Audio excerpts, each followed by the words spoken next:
Hey, good morning, everybody. It is Saturday, April 20th, 2024. It's time for Bible Reading Fellowship. We're going to pick up our reading this morning in Jeremiah 49. Jeremiah 49, reading out of the Legacy Standard Bible, the LSB. If you don't have your own copy of this fine translation, hi, Maria. You can open up a new tab on your computer and in the search window type read, read.lsbible.org, read.lsbible.org. When that page opens up, just type Jeremiah 49 in the search window, hit enter, follow along as we read. And when we get to the end of the chapter or the bottom of the screen there, just click on the right arrow. That'll move you right along to Jeremiah 50. We will finish Jeremiah today, certainly. There's only 52 chapters. We'll get into Lamentations. We got a couple of long chapters here. 51 is real long. 64 verses. 52. Yeah, then Lamentations reads more like the Psalms, so we ought to get through those relatively quickly. How long is that? Oh, you know what? We might finish Jeremiah this morning. Let's see, 49, 50, 51, 52. That's 4. And then Lamentations.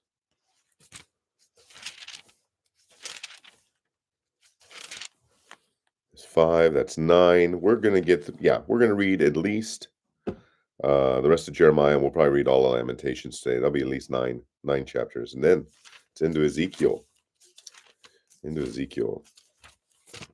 So something extraordinary happened yesterday. Extraordinary. So I hope we get a few of the regulars in with us, Maria, so I could share this with you. You're not going to believe this. I don't want to play it up too big, just in case it's anticlimactic. But the Lord did something yesterday that left me and Matthew, young man in my church, who was out with me yesterday, speechless. It was incredible. It was incredible. So I look forward to sharing that with you. Robin, good afternoon. John, good afternoon.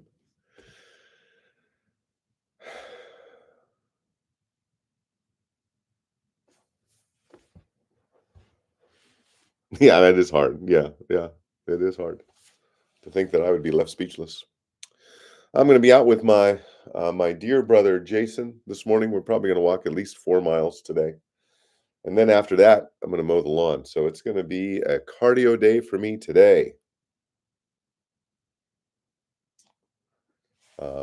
Maria doesn't think I should do both. My Maria, Mrs. Miano, doesn't think I should do both, but the grass is growing.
Yeah, hopefully a few more people join us. Robin, it's good to see you. We don't get to see you too much, and so it's always good when you come by.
Oh, okay. Yeah.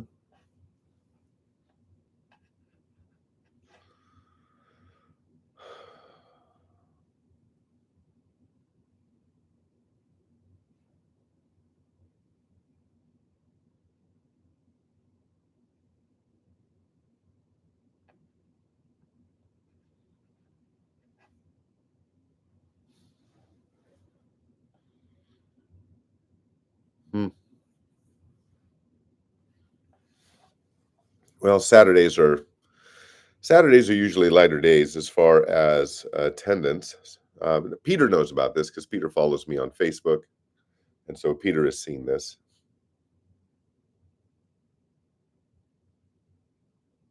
Oh, well, that's good. That's great, Robin. They say if a person enjoys what they do, they'll never work a day in their life. So,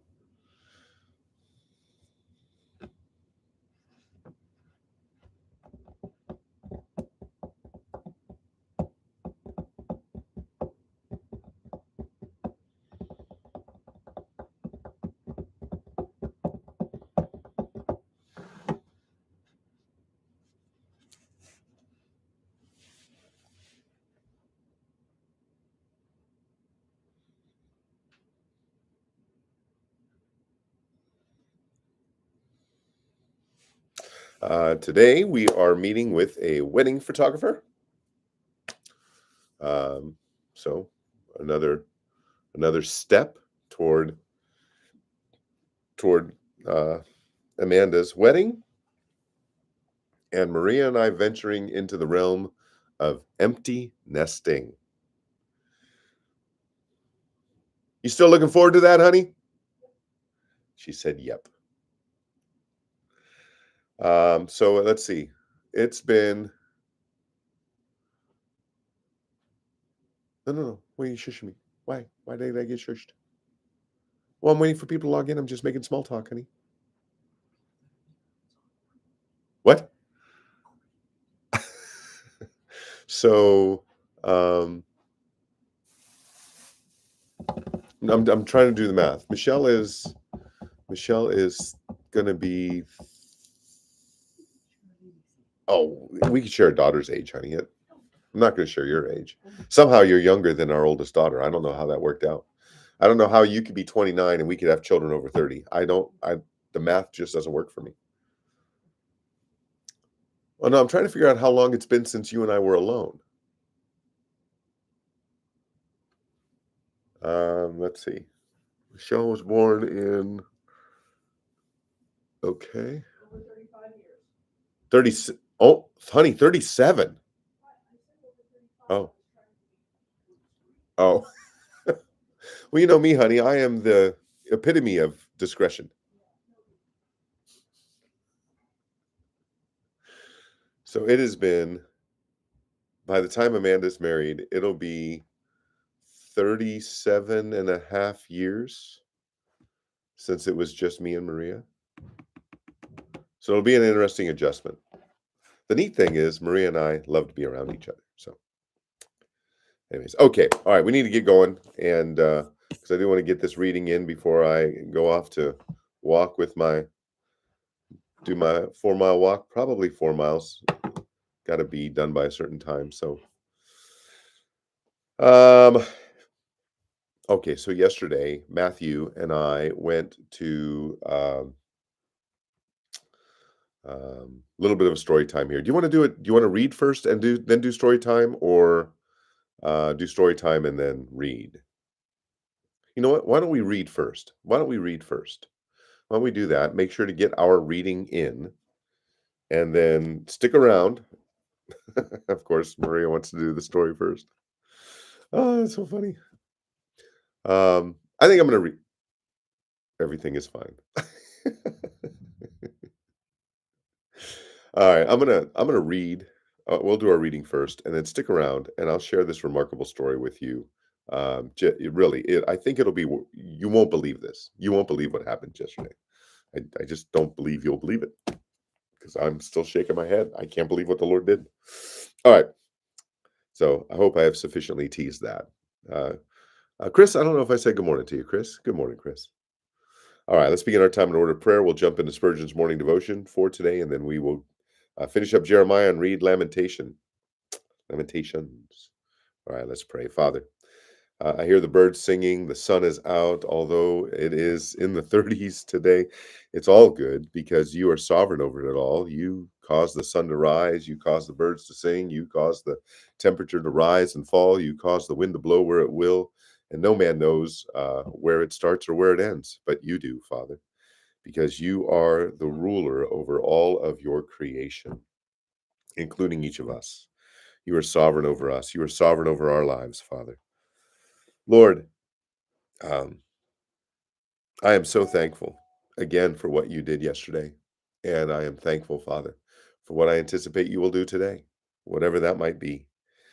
Father, I am thankful that we're gathered together to read your word this morning. I am thankful, Father, and humbled to be able to lead my brothers and sisters in Christ from around the world, our small little group, Father, in this time of fellowship and this time of worship as we read your word together. We ask, Father, that you would bless this time, guard our hearts and our minds, Father, in Christ Jesus, as we focus our attention on your word now. In Jesus' name, amen. Amen.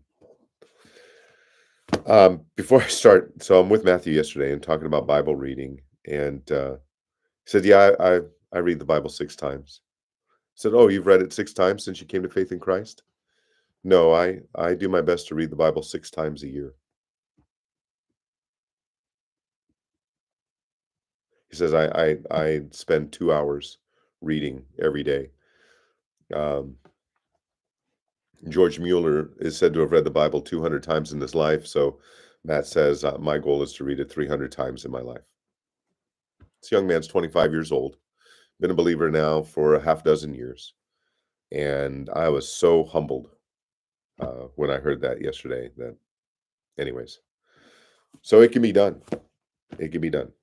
A half hour a day, and I think you'll read the Bible in 3 months if we actually spend a half hour a day. Or maybe it's 6 months. I'm not sure. Anyways, let's go. Spurgeon's morning devotion today is drawn from Hebrews 2:14, which reads, that through death he might destroy him that had the power of death. Spurgeon writes, O child of God, death hath lost its sting, because the devil's power over it is destroyed. Then cease to fear dying. Ask grace from God, the Holy Ghost, that by an intimate knowledge and a firm belief of the Redeemer's death, thou mayest be strengthened for that dread hour. Living near the cross of Calvary, thou mayest think of death with pleasure, and welcome it when it comes with intense delight. It is sweet to die in the Lord. It is a covenant blessing to sleep in Jesus. Death is no longer banishment. It is a return from exile, a going home to the many mansions where the loved ones already dwell. The distance between glorified spirits in heaven and militant saints on earth seems great, but it is not so. We are not far from home. A moment will bring us there. The sail is spread, the soul is launched upon the deep. How long will be its voyage? How many wearying winds must beat upon the sail ere it shall be reefed in the port of peace? How long shall the soul be tossed upon the waves before it comes to the sea which knows no storm? Listen to the answer. Absent from the body, present with the Lord. Yon ship has just departed, but it is already at its haven. It did but spread its sail, and it was there. Like that ship of old upon the lake of Galilee, a storm had tossed it, but Jesus said, Peace be still. And immediately it came to land. Think not that a long period intervenes between the instant of death and the eternity of glory. When the eyes close on earth, they open in heaven. The horses of fire are not an instant on the road. Then, O child of God, what is there for thee to fear in death, seeing that through the death of thy Lord its curse and sting are destroyed? And now it is but a Jacob's ladder, whose foot is in the dark grave, but its top reaches to glory everlasting. Amen. Amen. Hang on a second here. Yeah. I'll do that later. That was really encouraging. All right, picking up our attention, bringing our attention now to the Word of God. He sure is the Prince. Amen. Amen. Yeah, and O child of God, death hath lost its sting because the devil's power over it is destroyed. Um, then cease to fear dying, and so on. I mean, I could read the whole thing again.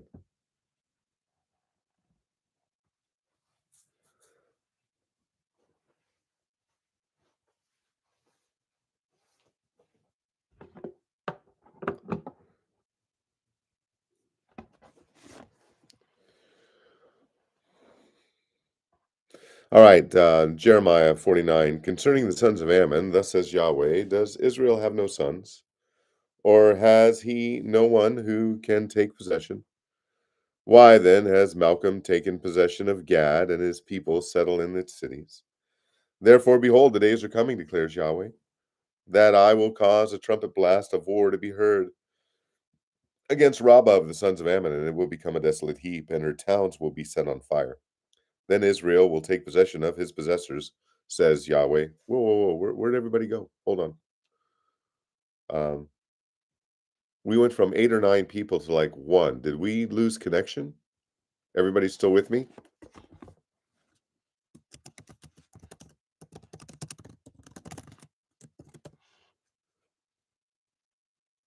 Huh. Maria, was there a glitch of any kind? Oh, Robin's still there? Okay. Hmm. All right. No glitch. Okay. Well, it was weird. I mean, we had like 9. I showed 9 and logged on watching, and I look up and there's 1. But yet there's 2 of you there. So, okay. Here we go. I'm going to start again. Concerning the sons of Ammon, thus says Yahweh, does Israel have no sons? Or has he no one who can take possession? Why then has Malcolm taken possession of Gad and his people settled in the cities? Therefore, behold, the days are coming, declares Yahweh, that I will cause a trumpet blast of war to be heard against Rabbah and the sons of Ammon, and it will become a desolate heap, and her towns will be set on fire. Then Israel will take possession of his possessors, says Yahweh. Wail, O Heshbon, for Ai, or Ai, has been destroyed. Cry out, O daughters of Rabbah. Gird yourselves with sackcloth and lament, and rush back and forth inside the walls. For Malcolm will go into exile, together with his priests and his princes. How boastful you are about the valleys! Your valley is flowing away, O faithless daughter, who trusts in her treasures, saying, who will come against me? Behold, I am going to bring dread upon you, declares Lord Yahweh of hosts, from all around you, and each of you will be banished headlong, with no one to gather the one who flees. But afterward I will return the fortunes of the sons of Ammon, declares Yahweh. Concerning Edom, thus says Yahweh of hosts, is there no longer any wisdom in Teman? Has counsel been lost to the understanding? Has their wisdom decayed? Flee away, turn back, inhabit the depths, O inhabitants of Dedan. For I will bring the disaster of Esau upon him at the time I punish him. If grape gatherers came to you, would they not have gleanings remain? If thieves came by night, they would ruin only until they had enough. But I have stripped Esau bare. I have uncovered his hiding places, so that he will not be able to conceal himself. His seed has been destroyed along with his relatives and his neighbors, and he is no more. Leave your orphans behind, I will keep them alive, and let your widows trust in me. For thus says Yahweh, behold, those who are not under judgment to drink the cup will certainly drink it. But are you the one who will go completely unpunished? You will not go unpunished, but you will certainly drink it. For I have sworn by myself, declares Yahweh, that Basra will become an object of horror, a reproach, a ruin, and an imprecation, and all its cities will become perpetual ruins. I have heard a message from Yahweh, and an envoy is sent among the nations, saying, gather yourselves together and come against her and rise up for battle. For behold, I have made you small among the nations, despised among men. As for the terror of you, the arrogance of your heart has deceived you, O you who dwell in the clefts of the rock, who sees the height of the hill, though you make your nest as high as an eagle's. I will bring you down from there, declares Yahweh. Edom will become an object of horror. Everyone who passes by it will be horrified and will hiss at all its wounds, like the overthrow of Sodom and Gomorrah with its neighbors, says Yahweh. No one will live there, nor will a son of man sojourn in it. Behold, one will come up like a lion from the thickets of the Jordan against an enduring pasture. For in an instant I will make him run away from it, and whoever is chosen I shall appoint over it. For who is like me, and who will summon me into court? And who then is the shepherd who can stand against me? Therefore, hear the counsel of Yahweh, which he has counseled against Edom, and his purposes, which he has purposed against the inhabitants of Teman. Surely they will drag them off, even the little ones of the flock. Surely he will make their pasture desolate because of them. The earth is quaked at the noise of their downfall. There is an outcry. The noise of it has been heard at the Red Sea. Behold, he will mount up and swoop like an eagle and spread out his wings against Basra and the hearts of the mighty men of Edom. And in that day will be like, and Edom in that day will be like the heart of a woman in labor. Concerning Damascus, Hamath and Arpad are put to shame, for they have heard a bad report. They are melting away. There is anxiety by the sea. It cannot be quieted. Damascus has become limp in their hands. She has turned away to flee, and panic has taken hold of her. Distress and pangs have seized her like a woman in childbirth. How the city of praise has not been forsaken, the town of my joy. Therefore her young men will fall in her open squares, and all the men of war will be silenced in that day, declares Yahweh of hosts. I will set fire to the wall of Damascus, and it will devour the fortified towers of Ben-Hadad. Concerning Kedar and the kingdoms of Hazor, which Nebuchadnezzar king of Babylon struck down, thus says Yahweh, arise, go up to Kedar, and destroy the men of the east. They will take away their tents and their flocks. They will carry off for themselves their tent curtains, all their goods, and their camels. And they will call out to one another, terror on every side. Run away, flee earnestly, inhabit the depths, O inhabitants of Hazor, declares Yahweh. For Nebuchadnezzar, king of Babylon, has taken counsel against you, and purpose against you. Arise, go up against the nation, which is at ease, which inhabits its land securely, declares Yahweh. It has no gates or bars, they dwell alone. Their camels will become plunder, and their many cattle for spoil. And I will scatter to all the winds those who cut the corners of their hair. And I will bring their disaster from every side, declares Yahweh. Hazor will become a haunt of jackals, a desolation forever. No one will inhabit there, nor will a son of man sojourn in it. That which came as the word of Yahweh to Jeremiah the prophet concerning Elam in the beginning of the reign of Zedekiah king of Judah, saying, Thus says Yahweh of hosts, Behold, I am going to break the bow of Elam, the finest of their might. I will bring upon Elam the four winds from the four ends of heaven, and I will scatter them to all these winds, and there will be no nation to which the banished ones of Elam will not go. So I will shatter Elam before their enemies and before those who seek their lives, and I will bring calamity upon them, even my burning anger, declares Yahweh.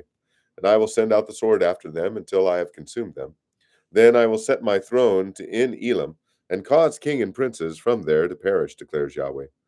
But it will be in the last days that I will return the fortunes of Elam, declares Yahweh. Chapter 50. The word which Yahweh spoke concerning Babylon, the land of the Chaldeans, by the hand of Jeremiah the prophet, declare and make it heard among the nations. Make it heard and lift up a standard. Do not conceal it, but say, Babylon has been captured. Bel has been put to shame. Marduk has been scattered. Her images have been put to shame. Her idols have been scattered. For a nation has come up against her out of the north. It will make the land an object of horror, and there will be no inhabitant in it. Both man and beast have wandered off, they have gone away. In those days and at that time, declares Yahweh, the sons of Israel will come, both they and the sons of Judah as well, and they will go along. They will go along weeping as they go, and it will be Yahweh their God they will seek. They will ask for the way to Zion, turning their faces in its direction, and saying, Come, in order that they may join themselves to Yahweh in an everlasting covenant that will not be forgotten. My people have become lost sheep. Their shepherds have led them astray. They have made them turn away on the mountains. They have gone along from mountain to hill and have forgotten their resting place. All who came out against them have devoured them, and their adversaries have said, We are not guilty, inasmuch as they have sinned against Yahweh, who is the abode of righteousness, even Yahweh, the hope of their fathers. Wander away from the midst of Babylon and Go forth from the land of the Chaldeans, be also like male goats at the head of the flock.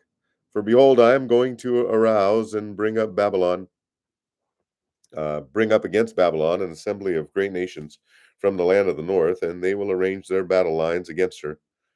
From there shall she will be taken captive. Their arrows will be like a warrior who makes one childless, who does not return empty-handed. Chaldea will become spoil; all who take her spoil will have enough, declares Yahweh. Because you are glad, because you exult, O you who plunder my inheritance, because you skip about like a threshing heifer, and neigh like valiant steeds, your mother will be greatly ashamed. She who gave you birth will be humiliated. Behold, she will be the least of the nations, a wilderness, a parched land, and a desert. Because of the wrath of Yahweh, she will not be inhabited, but she will be completely desolate. Everyone who passes by Babylon will be in desolation, and will hiss because of all her wounds. Arrange your battle lines against Babylon on every side. All you who bend the bow, shoot at her. Do not be sparing with your arrows, for she has sinned against Yahweh. Raise a loud shout against her on every side. She has given herself up, her pillars have fallen, her walls have been pulled down, for this is the vengeance of Yahweh. Take vengeance on her, and as she has done to others, so do to her. Cut off the sower from Babylon, and the one who seizes the sickle at the time of harvest, from before the sword of the oppressor. They will each turn back to his own people, and they will each flee to his own land. Israel is a scattered flock. The lions have banished them away. The first one who devoured him was the king of Assyria, and this last one who has broken his bones is Nebuchadnezzar, king of Babylon. Therefore, thus says Yahweh of hosts, the God of Israel: Behold, I am going to punish the king of Babylon and his land, just as I punished the king of Assyria. And I will return Israel back to his pasture, and he will graze on Carmel and Bashan, and his desire will be satisfied in the hill country of Ephraim and Gilead. In those days and at that time, declares Yahweh, search will be made for the iniquity of Israel, but there will be none, and for the sins of Judah, but they will not be found. For I will pardon those whom I leave as a remnant. Against the land of Merathaim, go up against it, and against the inhabitants of Pekod. Put them to the sword and devote them to destruction, declares Yahweh, and do according to all that I have commanded you. The noise of battle is in the land, and great destruction. How the hammer of the whole earth has been cut in pieces and broken. How Babylon has become an object of horror among the nations. I set a snare for you, and you were also caught, O Babylon. But you yourself did not know you have been found and also seized, because you have engaged in conflict with Yahweh. Yahweh has opened his armory, and has brought forth the weapons of his indignation. For it is a work of Lord Yahweh of hosts in the land of the Chaldeans. Come to her from the farthest border, open up her barns, pile her up like heaps, and devote her to destruction. Let nothing of her remain. Put all her young bulls to the sword, and let them go down to the slaughter. Woe be upon them, for their day has come, the time of their punishment. There is a sound of those who flee and escape from the land of Babylon, to declare in Zion the vengeance of Yahweh our God, vengeance for his temple. Summon many against Babylon, all those who bend the bow and camp against her on every side. Let there be no escape. Repay her according to her work, according to all that she has done. So do to her, for she has become arrogant against Yahweh, against the Holy One of Israel. Therefore, her young men will fall in her open squares, and all her men of war will be silenced in that day, declares Yahweh. Behold, I am against you, O arrogant one, declares Lord Yahweh of hosts, for your day has come, the time when I will punish you. The arrogant one will stumble and fall, with no one to raise him up, and I will set fire to his cities, and it will devour him on every side. Thus says Yahweh of hosts, the sons of Israel are oppressed, and the sons of Judah as well, and all who took them captive have held them fast. They have refused to let them go. Their Redeemer is strong. Yahweh of hosts is his name. He will vigorously plead their case, so that he may bring relief to the earth, but turmoil to the inhabitants of Babylon. A sword against the Chaldeans, declares Yahweh, and against the inhabitants of Babylon, and against her officials and her wise men. A sword against the oracle priests, and they will become fools. A sword against her mighty men, and they will be shattered. A sword against their horses, and against their chariots, and against all the foreigners who are in the midst of her, and they will become women. A sword against her treasures, and they will be plundered. A drought on her waters, and they will be dried up. For it is a land of graven images, and they are mad over terrifying idols. Therefore, the desert creatures will live there along with the jackals. The ostriches also will live in it, and it will never again be lived in or dwelt in from generation to generation. As when God overthrew Sodom and Gomorrah with its neighbors, declares Yahweh, no man will live there, nor will any son of man sojourn in it. Behold, a people is coming from the north, and a great nation, and many kings will be aroused from the remote parts of the earth. They seize their bow and javelin. They are cruel and have no compassion. Their voice roars like the sea, and they ride on horses, arranged like a man for the battle against you, O daughter of Babylon. The king of Babylon has heard the report about them, and his hands hang limp. Distress has taken hold of him, agony like a woman in childbirth. Behold, one will come up like a lion from the thicket of the Jordan to an enduring pasture. For in an instant I will make them run away from it, and whoever is chosen I will appoint over it. For who is like me, and who will summon me into court? And who then is the shepherd who can stand before me? Therefore hear the counsel of Yahweh, which he has counseled against Babylon, and his purposes, which he has purposed against the land of the Chaldeans. Surely they will drag them off, even the little ones of the flock. Surely he will make their pasture desolate because of them. At the sound, Babylon has been seized. The earth is shaken, and an outcry is heard among the nations. Chapter 51. Another long chapter. Thus says Yahweh, behold, I am going to arouse against Babylon and against the inhabitants of Lebkamai the spirit of a destroyer. I will send strangers to Babylon, that they may winnow her and may empty her land to destruction. For on every side they will be against her in the day of her calamity. Let not him who bends his bow bend it, nor let him rise up in his scale armor. So do not spare her young men. Devote all her army to destruction. They will fall down slain in the land of the Chaldeans and pierce through in their streets. For neither Israel nor Judah has been widowed by his God, by Yahweh of hosts, although their land is full of guilt before the Holy One of Israel. Flee from the midst of Babylon, and each of you escape with his life. Do not be silenced in her iniquity, for this is Yahweh's time of vengeance. He is going to render recompense to her. Babylon has been a golden cup in the hand of Yahweh, intoxicating all the earth. The nations have drunk of her wine, therefore the nations are going mad. Suddenly Babylon has fallen and been broken. Wail over her. Take balm for her pain. Perhaps she may be healed. We applied healing to Babylon, but she was not healed. Forsake her, and let us each go to his own country. For her judgment has touched heaven and lifts up to the very skies. Yahweh has brought about our righteousness. Come and let us recount in Zion the work of Yahweh our God. Sharpen the arrows, fill the quivers. Yahweh has aroused the spirit of the kings of the Medes, because his purpose is against Babylon to destroy it. For it is the vengeance of Yahweh, vengeance for his temple. Lift up a standard against the walls of Babylon. Make strong the watch. Raise up watchmen. Establish men in ambush. For Yahweh has both purposed and performed what he spoke concerning the inhabitants of Babylon. O you who dwell by abundant waters, abundant in treasures, your end is come, the measure of your end. Yahweh of hosts has sworn by himself. Surely I will fill you with a population like locusts, and they will cry out with shouts of victory over you. It is he who has made the earth by its power, who established the world by his wisdom, and by his understanding he stretched out the heavens.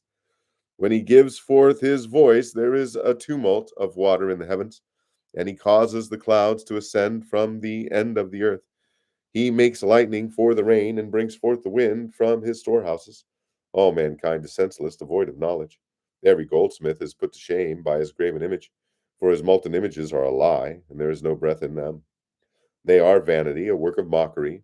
In the time of their punishment they will perish. The portion of Jacob is not like these, for the maker of all is he, and of the tribe of his inheritance Yahweh of hosts is his name. He says, you are my instrument of shattering, my weapon of war. And with you I shatter nations, and with you I destroy kingdoms. With you I shatter the horse and his rider, and with you I shatter the chariot and its rider. And with you I shatter man and woman, and with you I shatter old man and youth. And with you I shatter choice man and virgin, and with you I shatter the shepherd and his flock. And with you I shatter the farmer and his pair of oxen, and with you I shatter governors and prefects. But I will repay Babylon and all the inhabitants of Chaldea for all their evil that they have done in Zion before your eyes, declares Yahweh. Behold, I am against you, O destroying mountain, who destroys the whole earth, declares Yahweh. And I will stretch out my hand against you and roll you down from the crags, and I will make you a burnt out mountain. They will not take from you even a stone for a corner, nor a stone for foundations, but you will be a perpetual desolation, declares Yahweh. Lift up a standard in the land, blow a trumpet among the nations, set apart the nations against her. Summon against her the kingdoms of Ararat and Mini and Ashkenaz. Appoint a marshal against her. Bring up the horses like bristly locusts. Set apart the nations against her. The kings of Medes, their governors, and all their prefects on every land of their rule. So the land quakes and rise, for the purposes of Yahweh against Babylon stand, to make the land of Babylon a desolation without inhabitants. The mighty men of Babylon have ceased fighting. They inhabit the strongholds. Their might is dried up. They are becoming like women. Their dwelling places are set on fire.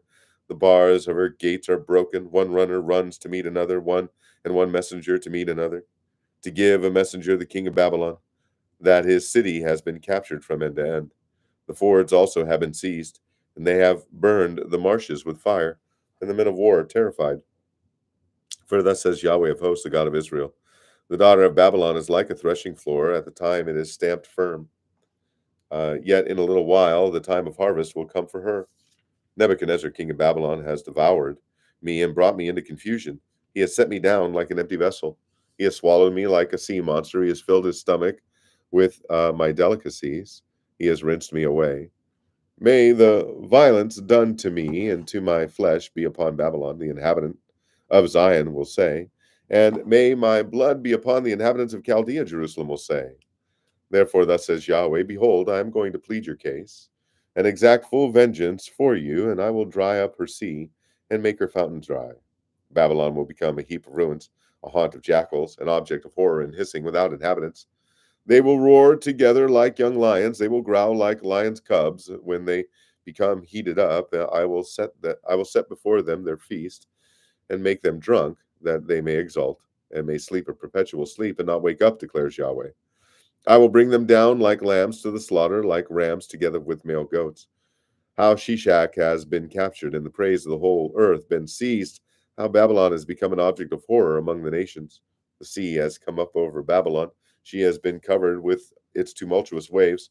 Her cities have become an object of horror, a parched land and a desert, a land in which no man lives, and through which no son of man passes.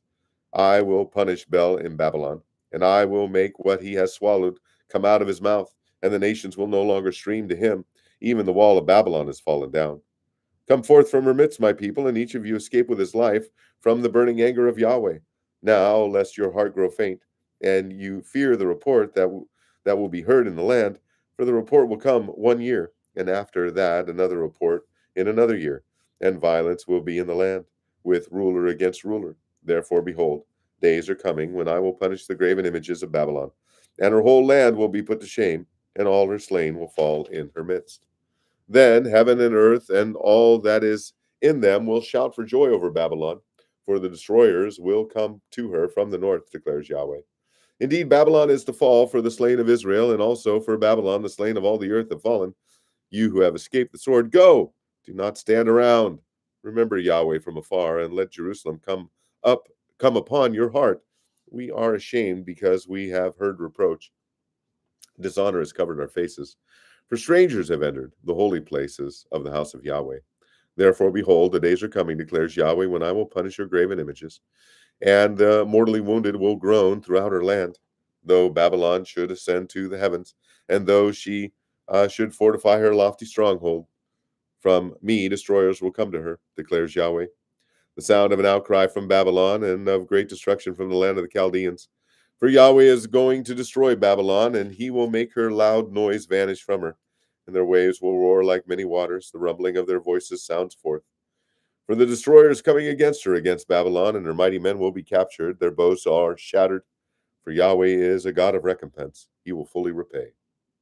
I will make her princes and her wise men drunk, her governors, her prefects, and her mighty men, that they may sleep a perpetual sleep and not wake up, declares the king, whose name is Yahweh of hosts. Thus says Yahweh of hosts, the broad wall of Babylon will be completely razed, and her high gates will be set on fire, so the peoples will toil for nothing, and the nations become weary only for fire. The message which Yahweh the prophet commanded Sariah, the son of Neriah, the grandson of Maaseiah, when he went with Zedekiah, the king of Judah, to Babylon in the 4th year of his reign. Now Sariah was quartermaster. So Jeremiah wrote in a single scroll all the calamity which would come upon Babylon. That is, all these words which have been written concerning Babylon. Then Jeremiah said to Sariah, as soon as you come to Babylon, then see that you read all these words aloud. And then you will say, You, O Yahweh, have promised concerning this place to cut it off, so that there will be nothing inhabiting it, whether man or beast, but it will be a perpetual desolation. And as soon as you finish reading the scroll, you will tie a stone to it and throw it into the middle of the Euphrates. And then you will say, Just so shall Babylon sink down and not rise again, because of the calamity that I am going to bring upon her, and they will become utterly weary. Thus far are the words of Jeremiah. And chapter 52. It's taken a little while to get through. Oh, wow. Zedekiah was 21 years old when he became king, and he reigned 11 years in Jerusalem. And his mother's name was Hamutal, the daughter of Jeremiah of Libnah. And he did what was evil in the sight of Yahweh, according to all that Jehoiakim had done. For through the anger of Yahweh, this came about in Jerusalem and Judah until he cast them out from his presence. And Zedekiah rebelled against the king of Babylon. Now it happened in the 9th year of his reign, on the 10th day of the 10th month, that Nebuchadnezzar, king of Babylon, came, he and all his military force, against Jerusalem. And they camped against it and built a siege wall all around it. So the city came under siege until the 11th year of King Zedekiah. On the 9th day of the 4th month, the famine was so strong in the city that there was no food for the people of the land. Then the city was breached, and all the men of war fled and went forth from the city at night by way of the gate between the two walls, which was by the king's garden, though the Chaldeans were all around the city. And they went by way of the Arabah. But the military force of the Chaldeans pursued the king and overtook Zedekiah in the plains of Jericho, and all his military force was scattered from him.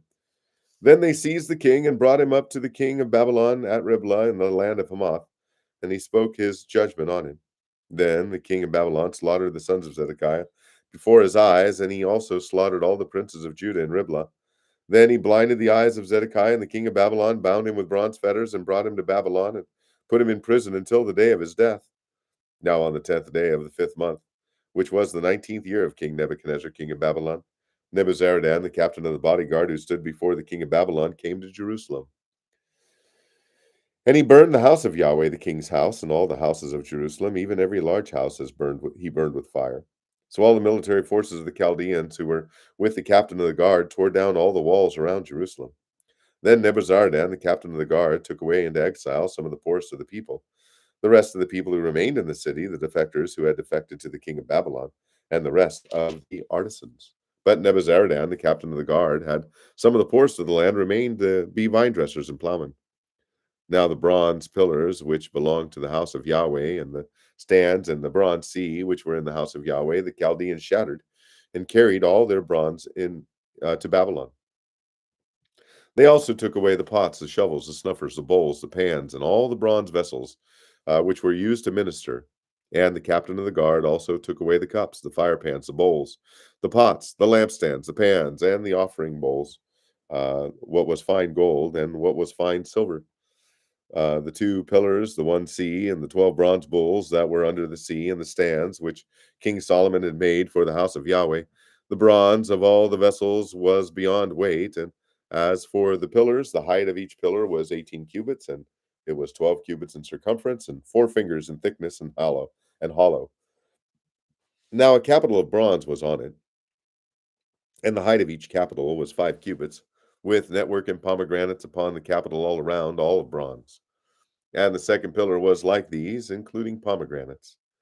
There were 96 exposed pomegranates. All the pomegranates numbered 100 on the network all around. Then the captain of the guard took Sariah, the chief priest, and Zephaniah, the second priest, with the 3 doorkeepers of the temple. And from the city he took one official who was overseer of the men of war, and 7 of the king's advisers who were found in the city, and the scribe of the commander of the army who mustered the people of the land, and 60 men of the people of the land who were found in the midst of the city. And Nebuzaradan, the captain of the guard, took them and led them to the king of Babylon at Riblah. Then the king of Babylon struck them down and put them to death at Riblah in the land of Hamath. So Judah went into exile from its land. These are the people whom Nebuzaradan took away into exile in the 7th year, 3,023 Jews. In the 18th year of Nebuchadnezzar, 832 persons from Jerusalem. In the 23rd year of Nebuchadnezzar, Nebuzaradan, the captain of the guard, took away into exile 745 Jewish people.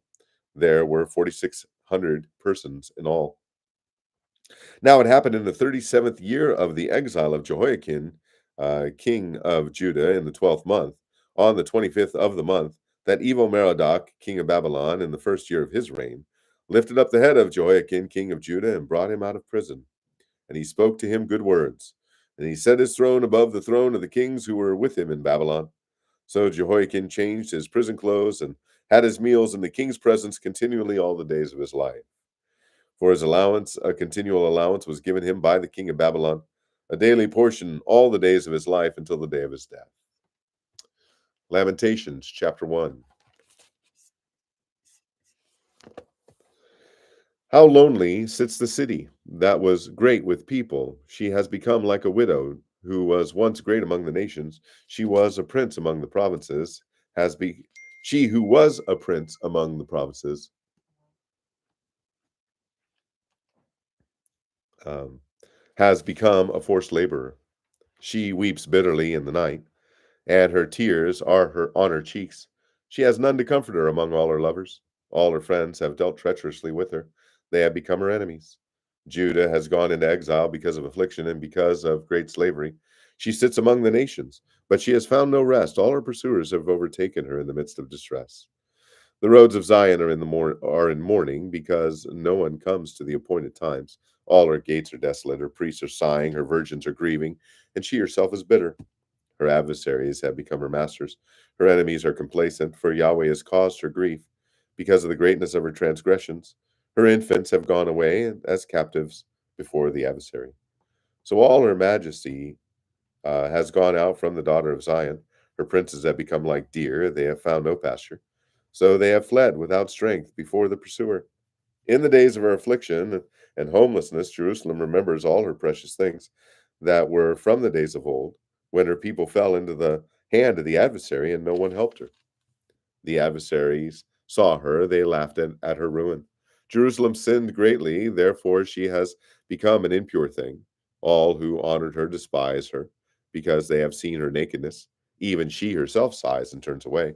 Her uncleanness was in her skirts, she did not remember her future. Therefore she has gone down astonishingly.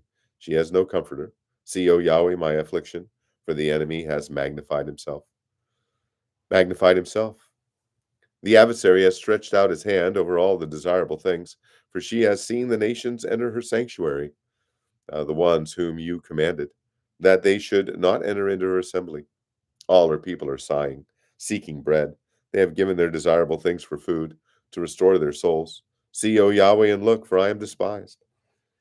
Is it nothing to you, to all you who pass this way? Look and see if there is any pain like my pain, which was dealt severely to me, which Yahweh grieved me with on the day of his burning anger. From on high, he sent fire into my bones, and it dominated them. He has spread a net for my feet. He has turned me back. He has made me desolate, faint all day long. The yoke of my transgressions is bound. By his hand they are knit together. They have come upon my neck. He has made my strength stumble. The Lord has given me into the hands of those against whom I am not able to stand. The Lord has rejected all my mighty men in my midst. He has called an appointed time against me to break my young men. The Lord has trodden as in a winepress the virgin daughter of Judah. For these things I am weeping. My eyes run down with water, because far from me is a comforter, one who restores my soul. My children are desolate because the enemy has prevailed. Zion stretches out her hands. There is no one to comfort her. Yahweh has commanded concerning Jacob that the ones round about him should be his adversaries. Jerusalem has become an impure thing among them. Yahweh is righteous, for I have rebelled against his command. Hear now, all peoples, and behold my pain. My virgins and my young men have gone into captivity. I called to my lovers, but they deceived me. My priests and my elders breathed their last in the city, while they sought food for themselves in order to restore their souls. See, O Yahweh, for I am in distress. My inmost being is greatly disturbed. My heart is overturned within me, for I have been very rebellious. In the street the sword bereaves. In the house it is like death. They have heard that I am sighing. There is no one to comfort me. All my enemies have heard of the evil done to me. They rejoice that you have done it. You have brought the day which you have proclaimed, so that they will become like me. Let all their evil come before you, and deal severely with them as you have dealt severely with me for all my transgressions. For my groans are great, my heart is faint. Chapter 2. How the Lord has covered the daughter of Zion with a cloud of his anger. He has cut from heaven to earth the beauty of Israel, and has not remembered the footstool of his feet in the day of his anger. The Lord has swallowed up. The Lord has swallowed up, he has not spared all the inhabitants of Jacob. In his wrath he has pulled down the strongholds of the daughter of Judah. He has brought them down to the ground. He has profaned the kingdom and its princes. In hot anger he has cut in pieces all the strength of Israel. He has turned back his right hand from before the enemy, and he has burned in Jacob like a flaming fire, devouring round about. He has bent his bow like an enemy. He has set his right hand like an adversary, and killed all that were desirable to the eye. In the tent of the daughter of Zion, he has poured out his wrath like fire. The Lord has become like an enemy. He has swallowed up Israel. He has swallowed up all its palaces. He has brought its strongholds to ruin, and multiplied in the daughter of Judah mourning and moaning. And he has violently treated his tabernacle like a garden booth. He has brought his appointed meeting place to ruin. Yahweh has caused to be forgotten the appointed time and Sabbath in Zion, and he has spurned king and priest in the indignation of his anger. The Lord has rejected his altar. He has abandoned his sanctuary. He has delivered into the hand of the enemy the walls of her palaces. They have made a noise in the house of Yahweh as in the day of an appointed time. Yahweh determined to bring to ruin the wall of the daughter of Zion. He has stretched out a line. He has not turned his hand back from swallowing up. And he has caused rampart and wall to mourn. They have languished together. Her gates have sunk into the ground. He has destroyed and broken her bars. Her king and her princes are among the nations. The law is no more. Also, her prophets find no vision from Yahweh. The elders of the daughter of Zion sit on the ground. They are silent. They have thrown dust up on their heads. They have girded themselves with sackcloth, the virgins of Jerusalem. The virgins of Jerusalem have bowed their heads down to the ground. My eyes fail because of tears. My inmost being is greatly disturbed. My heart is poured out on the earth because of the destruction of the daughter of my people, when infants and nursing babies faint in the open squares of the city. They say to their mothers, "Where's grain and wine?" as they faint like a wounded man in the open squares of the city, as their life is poured out on their mother's bosom. What shall I testify about you? To what shall I equate you, O daughter of Jerusalem? To what shall I liken you as I comfort you, O virgin daughter of Zion? For your destruction is as vast as the sea. Who can heal you? Your prophets have beheld for you worthless and infective visions, and they have not uncovered your iniquity so as to return you from captivity. But they have beheld for you worthless and misleading oracles. All who pass along the way clap their hands in derision at you. They hiss and shake their heads at the daughter of Jerusalem. Uh, at the daughter of Jerusalem, is this the city of which they said the perfection of beauty, the joy of the whole earth? All your enemies have opened their mouths wide against you. They hiss and gnash their teeth. They say, "We have swallowed her up. Surely this is the day for which we have hoped. We have found it. We have seen it." Yahweh has done what he purposed. He has completed his word, which he commanded from the days of old. He has pulled down without sparing, and he has caused the enemy to be glad over you. He has exalted the might of your adversaries. Their heart cried out to the Lord, O wall of the daughter of Zion. Let your tears run down like a river day and night. Give yourself no relief. Let your eyes not be still. Arise, cry aloud in the night, at the head of the night watches. Pour out your heart like water before the presence of the Lord. Lift up your hands to him for the life of your infant, who are faint because of hunger, at the head of every street. See, O Yahweh, and look. With whom have you dealt thus? Should women eat their offspring, the infants who were born healthy? Should priest and prophet be killed in the sanctuary of the Lord? On the ground in the streets lie young and old. My virgins and my young men have fallen by the sword. You have killed them in the day of your anger. You have slaughtered, not sparing. You called as in the day of an appointed time my terrors on every side. And there was no one who escaped or survived in the day of Yahweh's anger. Those whom I gave birth to and reared, my enemy consumed them. Chapter 3. I am the man who has seen affliction because of the rod of his wrath. He has driven me and made me walk in darkness and not in light. Surely against me he has turned his hand repeatedly all the day. He has caused my flesh and my skin to waste away. He has broken my bones. He has besieged and encompassed me with gall and hardship. Dark places he has made me inhabit, like those who have long been dead. He has walled me in so that I cannot go out. He has made my chain heavy. Even when I cry out and call for help, he shuts out my prayer. He has blocked my ways with cut stone. He has made my paths crooked.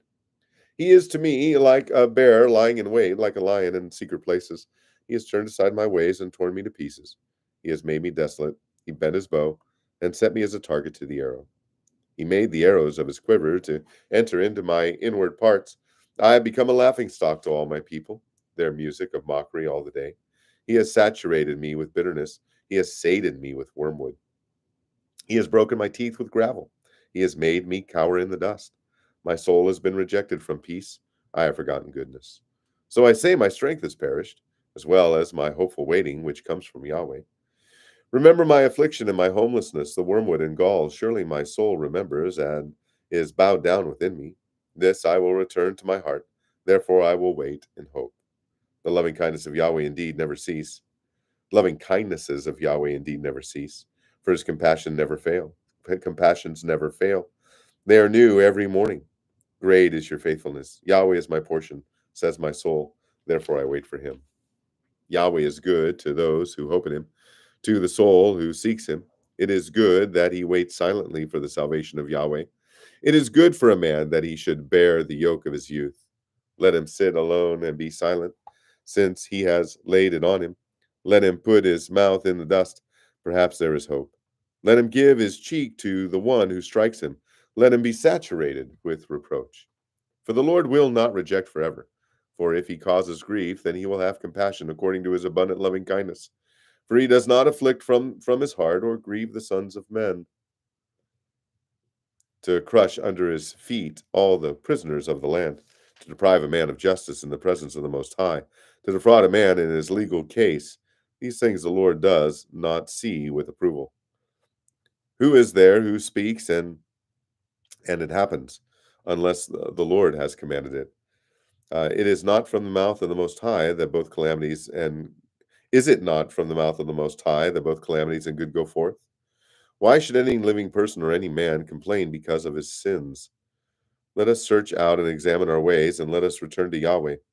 We lift up our heart to our hands toward we lift up our heart to our hands toward God in heaven. We have transgressed and rebelled. You have not pardoned. You have covered yourself with anger and pursued us. You have killed and have not spared. You have covered yourself with a cloud, so that no prayer can pass through.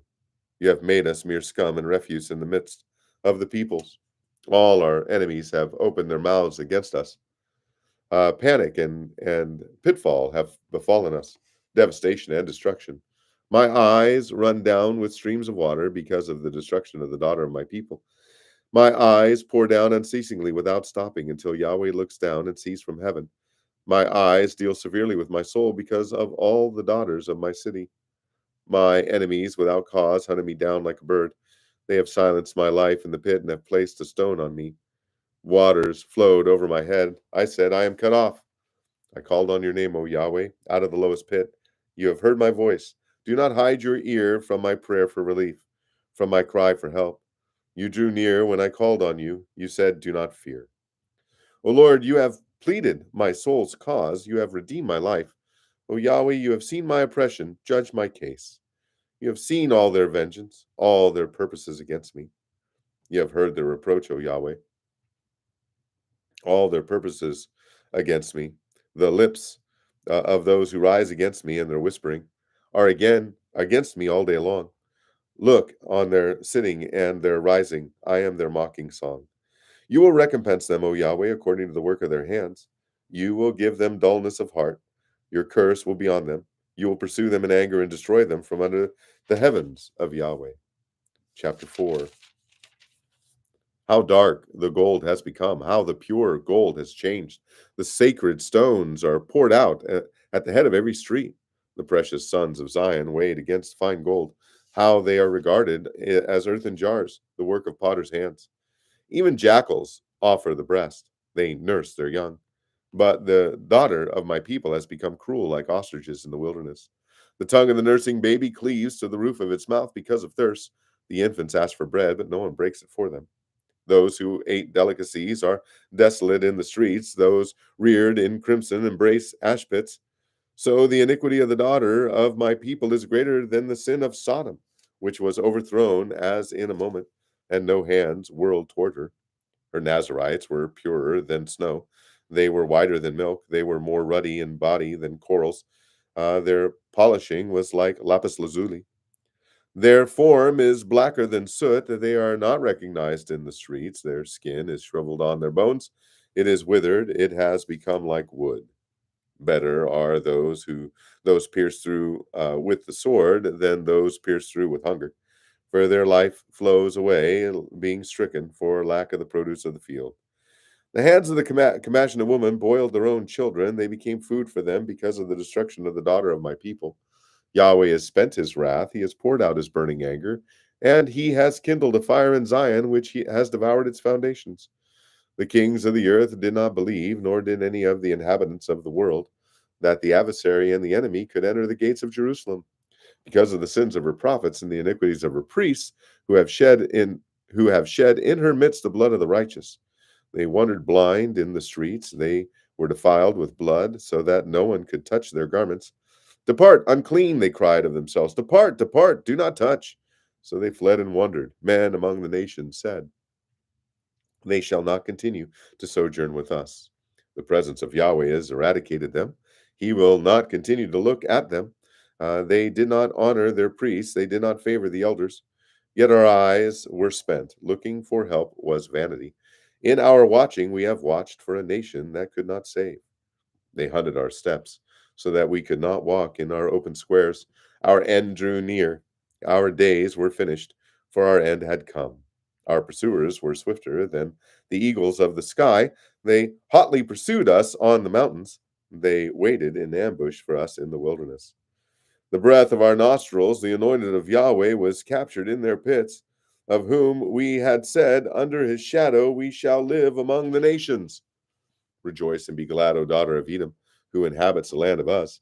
But the cup will pass on to you as well. You will become drunk and make yourself naked. The punishment of your iniquity has come to an end, O daughter of Zion. He will exile you no longer, but he will punish your iniquity, O daughter of Edom. He will expose your sins. Chapter 5.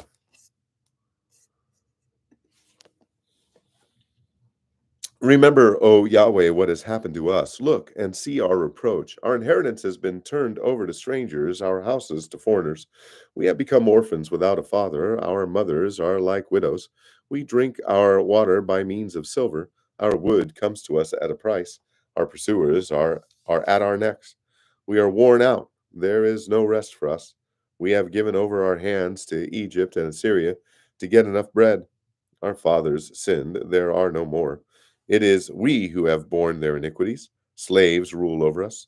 There is no one to tear us away from their hand. We get our bread at the risk of our lives because of the sword in the wilderness. Our skin has become as hot as an oven because of the burning heat of famine. They violate the women in Zion, the virgins in the cities of Judah. Princes were hung by their hands, elders were not respected. Young men lifted up the stone at the grinding mill, and youth stumbled down under loads of wood. Elders have ceased from being at the gate, young men from their music. The joy of our hearts has ceased. Our dancing has been turned into mourning. The crown has fallen from our head. Woe to us, for we have sinned. Because of this, our heart is faint. Because of these things, our eyes are dim. Because of Mount Zion, which lies desolate, foxes walk about in it. You, O Yahweh, sit enthroned forever. Your throne is from generation to generation. Why do you forget us forever? Why do you forsake us so long? Cause us to return to you, O Yahweh, that we may be returned. Renew our days as of old, even if you have utterly rejected us and are exceedingly angry with us. And we'll finish the reading for today with Ezekiel chapter 1. That'll give us 10 chapters and some long reading today. And I do ask that you stick around for a few minutes. It's Saturday. Relax. Stick around for a few minutes. I got a testimony for you of something the Lord did that was absolutely extraordinary yesterday. I want to share it with you. I think you're going to be encouraged. I think it's going to be a wow moment for you, not because of anything I did, but because of what God did yesterday for His own glory. It was remarkable. I've never experienced anything like it. Um, so I hope you will stick around. I will tell you. Uh, God Chess Bible. First name and where you're from. I'll tell you in just a second. All right, Ezekiel chapter 1. Now it happened in the 13th year on the 5th day of the 4th month, while I was by the river Chebar. Hey, Jim. While I was by the river Chebar among the exiles, that the heavens were opened, and I saw visions of God. On the 5th of the month, in the 5th year of King Jehoiakim's exile, the word of Yahweh came expressly to Ezekiel the priest, son of Buzi, in the land of the Chaldeans by the river Chebar, and there the hand of Yahweh came upon him.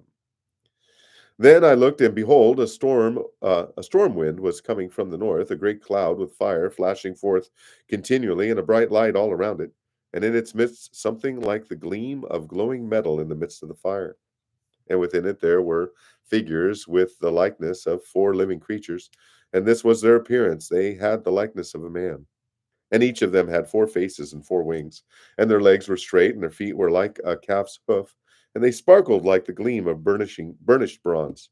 And under their wings, on their 4 sides, were hands of a man. As for the faces of the wings of the 4 of them, their wings touched one another. Their faces did not turn as they went; each went straight forward.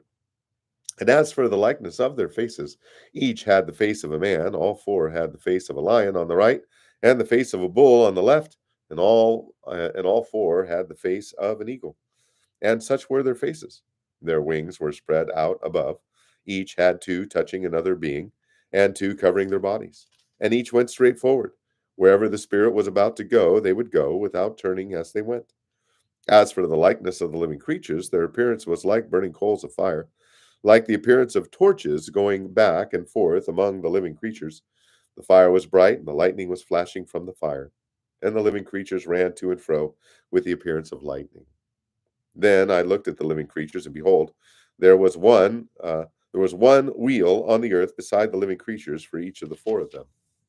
The appearance of the wheels and their workmanship was like the gleam of beryl, and all 4 of them had the same likeness, their appearance and workmanship being as if one wheel were with another. Whenever they went in any of their 4 directions without turning as they went. And as for their rims, they were lofty and awesome, and the rims of all 4 of them were full of eyes all around. And when the living creatures went, the wheels went beside them, and when the living creatures rose from the earth, the wheels rose also.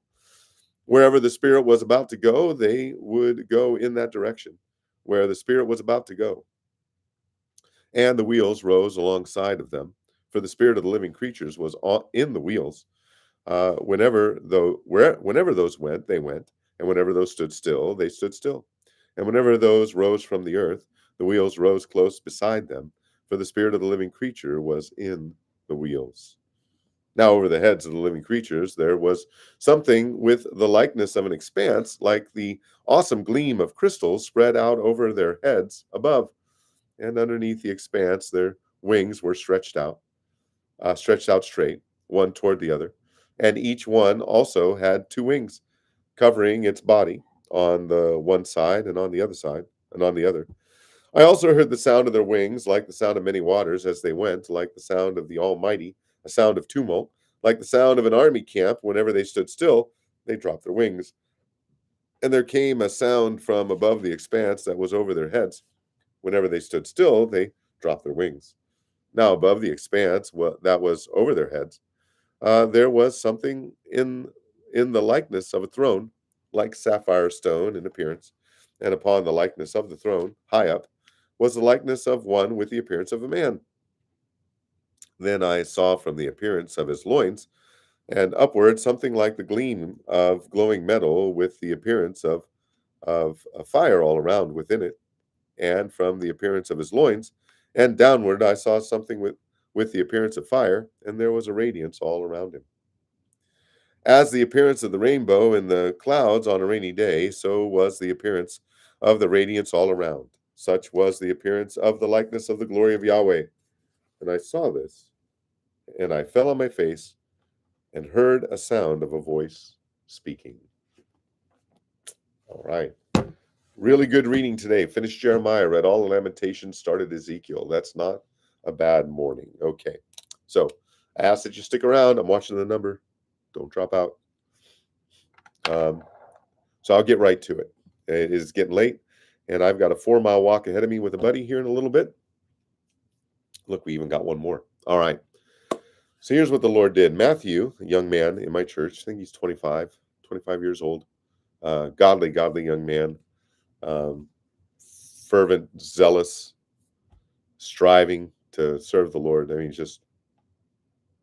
he humbles me being around him. Anyways, took Matthew out to Black Hawk Community College. Black Hawk Community College yesterday. It was his first time out there, about my third or fourth time out there. And the first few times I was out there, things went really well. But it was Friday, and class schedules are somewhat diminished on Fridays at most colleges and universities. So I wasn't sure what to expect. So we got out there, and as expected, things started a little slow. Noticed a woman, we both did, Matt and I both noticed a woman driving through the parking lot very slowly, came to a stop, probably 40, 50 feet away from us, but came to a stop and just kind of stared at us, just kind of looked at us. I waved, and then she proceeded to drive further into the parking lot and park her car, and had somewhat of a determined look on her face. And I looked at Matt and I said, "Here she comes." I just had a sense that she was going to say something. So she walks right up to us, and she looks at me and she says, "Your presence on our campus disgusts me." Great start, huh? Great start to a conversation. And I said, "Really? Why? Why does our mere presence disgust you?" When we had our abortion abolitionist signs up, "No young woman should have to see those signs and be called a murderer." And I said, "Well, we're not calling anyone a murderer. We're identifying abortion as murder." And I extended my hand and said, "My name's Tony." "I'm not shaking your hand." Now, this is an older lady, likely on staff in some capacity at the school. "I'm not shaking your hand." And I tried to ask her a couple of questions. She said, "I'm not here to talk to you." And I said, "Well, hang on. You're actually talking to me, so you must be here to talk to me. Let's have a conversation." "I'm not having a conversation with you." "Well, you're talking and I'm talking. That's kind of how a conversation works." And this went on for a couple more moments, and then she walked away, walked towards the entrance to the main building. We stand outside the entrance to the main building at the school. And before she gets to the door, she turns and she looks at me and she says, "I need to take a shower after talking to you." And so I called her on her wickedness, and I asked, and I pled with her. I said, "Turn to Christ and live while God's given you time." And she said she was going to call security, and I said, "Well, we've already talked to security." Oh, she also asked, "Who gave you permission to be on our campus?" And I said, "Nobody. We don't need anybody's permission. This is a public school. I have as much right to be here as you do." So after she walked inside, Matt and I looked at each other, and I said, that might be the reason we came today, Matt." And I just started to pray for her and lead Matt and I in praying for that woman's soul. Well, as the Lord would have it, Matt would have a really great conversation with a young lady, a student there, who, by all accounts, is a follower of Christ. A couple of other people walked by, students and staff said, "Hey, thank you for being here. We appreciate what you're doing." We had a really good conversation with a young man named Isaiah, who is a professing Christian but seemed to be trusting in his works. I had um, a fruitless conversation with a young homosexual man named Maximus. There was really no reasoning with him. And so we were having the interactions with people that we hoped for. But while we're talking to this young man, Isaiah, uh, a lady walks out, probably not quite my age. Um, and she walks up to Matt while I'm engaging Isaiah. And she's, here you ready? She says, "I teach a speech class, and the topic of abortion often comes up. Would you two be willing to come into my classroom, talk about what you're doing here, and answer questions from my students about abortion?"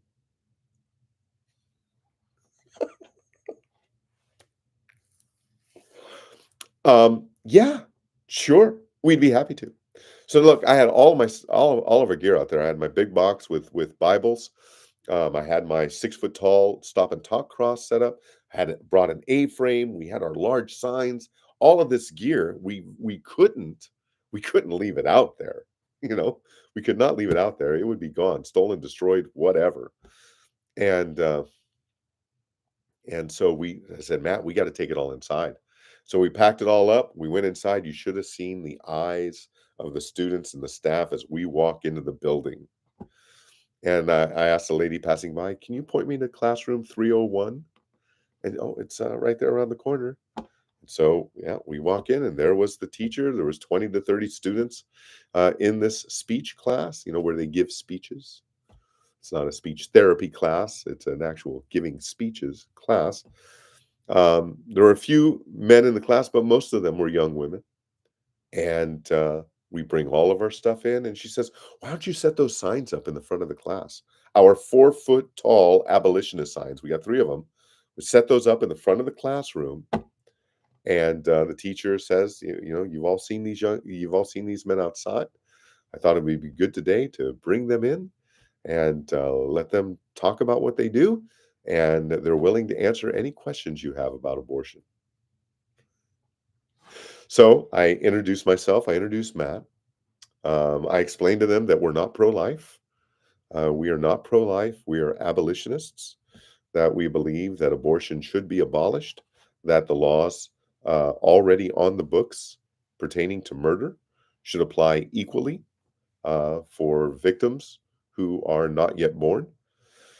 And I said, "But the real reason we're out here is because we want to communicate the good news of the gospel of Jesus Christ." And then I went on to proclaim the gospel to this classroom.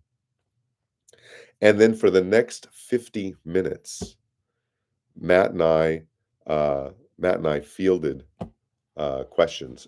No, they were they were all the typical questions, all the typical arguments, all baseless, all subjective, all emotional. There was one young man, and there's like 2 or 3 men in the class. There was one young man in the classroom in the back, raised his hand. He said, "Hey, I just want you all to know that I love what these men are doing. I am so thankful for them being on our campus." And a couple of people tried to go to the Bible, a couple of gotcha passages that they think talk about abortion. We were able to handle those. Matt and I, um, took turns, answering questions. And then at the end of Jim asks if I have it on video. No, as I was wearing my camera, but because it was a classroom setting and I wanted this open dialogue, I didn't want the teacher feeling uncomfortable. I let the teacher know, "Hey, I'm turning off my camera," and I turned it off. But before the class wrapped up, the teacher says, "I have a question for you. Um, do you think that we are having this conversation out of order?" And what I mean by that is, should we not first be focusing on programs and social justice and things like that? And I said, "Well, I agree with you that we're probably talking about these things a little out of order." And I said, "That's why I began with the gospel, because this is a moral issue. This is a heart issue. This is not an issue that legislation or education or medication is going to fix, but only man being reconciled to God through faith in Jesus Christ. And I proclaim the gospel again. And, um, the class let out. A few students uh, stuck around, wanted to ask a couple more questions. And she asked, "Hey," and the teacher asked if we'd be willing to come back and do it again. And we said, "Well, let us think about that." "Yeah, yes, you bet." And and as we walk out of the classroom, I mean, the place was just there's like an atrium, large open area with tables and where students gather, study, read, whatever. And the place was just a buzz. I mean, some of the conversations were mocking about abortion, and students who had been in the class, and others were, what happened? And so, um, Matt and I are walking out of the building, and we just look at each other, and we're stunned. We can't believe the opportunity the Lord had just given us. We could not believe what we had just done, what God had just allowed us to do. I mean, to go into a classroom of a public community college, unannounced, basically, proclaim the gospel and defend the unborn in a setting like that. I mean, that I commended the teacher, in front of the class for having the open-mindedness and the courage really to allow a different point of view to maybe to come into the classroom, not knowing us, other than the guys standing outside with the signs. And so it was truly remarkable, truly remarkable. So thanks for sticking around. Let me share that with you. You could be praying for the teacher and for the kids and that the young adults there in that classroom that heard the gospel, and maybe secondarily to that, maybe some of their minds were changed regarding abortion. We can hope so, but most importantly, they heard the gospel of Jesus Christ. So I was really looking forward to sharing that with you. So, hey, God bless you guys. Thanks for joining me. I don't know if we're going to get together tomorrow, um, but certainly on Monday, where we'll pick up in Ezekiel chapter 2. I hope you all have a great weekend. If I do log on tomorrow, you'll get the notification. Um, but otherwise, I look forward to seeing you bright and early Monday morning. Uh, for those of you who might be new, 7 a.m. Central Time, 7 a.m. Chicago time, for another edition of Bible Reading Fellowship. I hope you all have a great weekend and a great Lord's Day. Love you guys, and I'll see you soon. Bye.